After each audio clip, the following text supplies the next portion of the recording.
So let's think about the rationale for what it is that we are going to do and what it is you're going to do over the course of this module, the third year, and I suppose upon graduation. There has to be a rationale for what it is we're doing.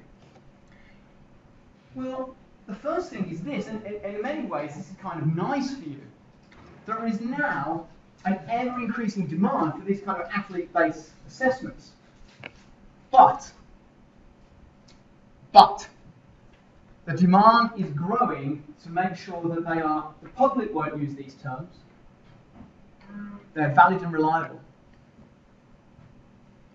The public will say, I want a test that shows me what I want it to show me.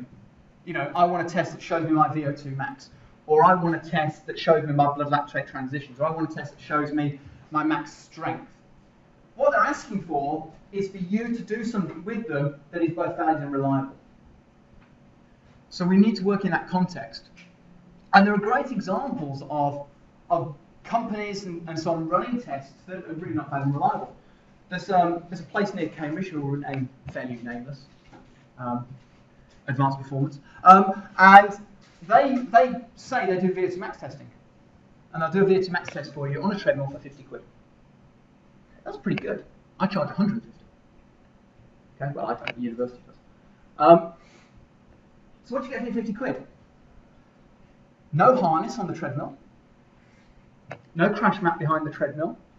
So to prevent accidents, it's a VO2 max test which is meant to be to exhaustion. They don't take you to exhaustion.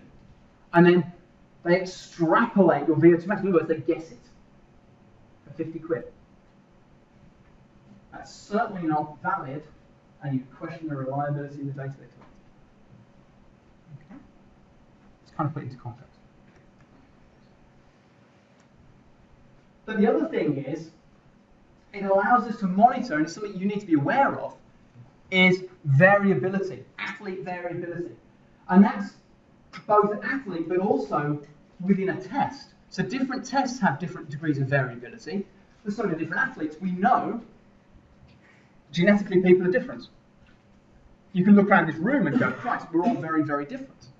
So genetically, when we come to testing, we're going to produce different results. I could take a group that are by definition homogeneous. So on one level, we could describe you as being homogeneous. On what how can we say that you are a group of homogeneous? You're human. Okay, so the first level is we're human. So that kind of homogeneous. Yeah, go on. Similar ages. Right, there we go. Now we're getting, so we're a similar age group. What else makes you homogeneous at the moment? Secondary sports. Right, good. Second-year sports scientists. Brilliant. So we've got this group. But now you look around the group, and in this group of second-year sports scientists, we've got males and females who will produce very different results. We've got trained and untrained who are going to produce very different results. So we're going to get huge variation in what we see. So we need to think about the standard of the performance. Now, a test, if it's valid and reliable, will allow us to determine, in many ways, the standard of the performance. It's not the gold standard, it's not what you would absolutely rely on, because there are other things, like performance itself. Okay? There's a very, very famous physiologist whose name will crop up a lot in this module. And his name is Tim Noakes. He's not really a physiologist, he's a doctor. But he's moved into physiology. He's very controversial. But he's made a really important statement. He produced this beautiful paper back in 1992 on a protocol we're going to look at in a few weeks, called the peak treadmill velocity. And he wrote this paper, and it was brilliant. And then towards the end he goes, yeah, but actually all of this is kind of pointless. Because he said the best predictor of performance is... not VO2 max. Best predictor. If you want to predict somebody's performance, what's the best predictor of that of performance per se? You're closer. It's performance.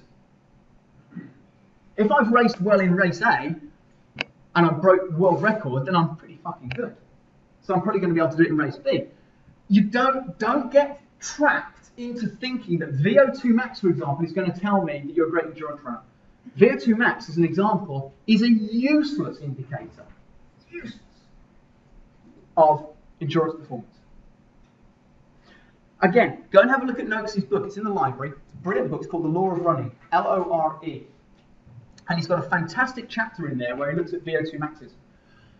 And he's got the data of the best marathon times at the time against their VO2 maxes. Absolutely no relationship at all. So the best marathon runners did not have the best VO2 max score. So don't fall into the trap. It's going to help you because you need to have a big VO2 max for an endurance run, but it's not going to predict performance. Okay. The other thing is you've got to recognise this is a challenging environment to work in. You're going to see this next week straight away. Okay, you're going to collect Douglas bag collections for half an hour. Okay, you've only got to collect 4. It can't be hard, surely. Oh my word, you watch. Okay, well hold on, I've got to turn the tap on this point, I've got to watch the valve doing this, and I've got to turn it exactly at this point, I've got to empty it this way. There'll be about 6 to 8 of you in that protocol. You should be able to do it on your own. Okay, it's challenging. Not only have you got to be able to collect the data reliably, but you've got to be able to communicate with somebody you've probably never met before. You've got to be able to control the environment in which they work. You've got to be able to write the results. You've got to present the information to them so that it is not critical. Now, what do I mean by that? What I'm saying is, for example, if you've done body composition assessment, you cannot report, even if their body fat score is high, you cannot say you are clinically obese. You've got to go and lose weight. You have to write it in these terms, which are more appropriate. Along the lines of, you may wish to consider reducing your body weight. It's about learning the language of communication. So it's a very challenging area to work in. And in many ways, one of the things we have to deal with is not only being able to collect the data reliably, but actually just working in a laboratory environment. It is, it's hard work, and we often forget about the practitioner. So when you come to your research projects next year, which seems a long way away, I know, but when you come to those next year and you're timetabling all your athletes in, I'm going to do 8 VO2 maxes in a day with the brilliant. When are you going to have a break? Because 8 VO2 maxes is unbelievably mentally fatiguing for you. You've got to concentrate. You've got to watch them to make sure they don't trip, they don't fall, they're paying attention, that you're collecting the data, the machines are working. Everything. Sounds easy, okay? It's quite challenging. So,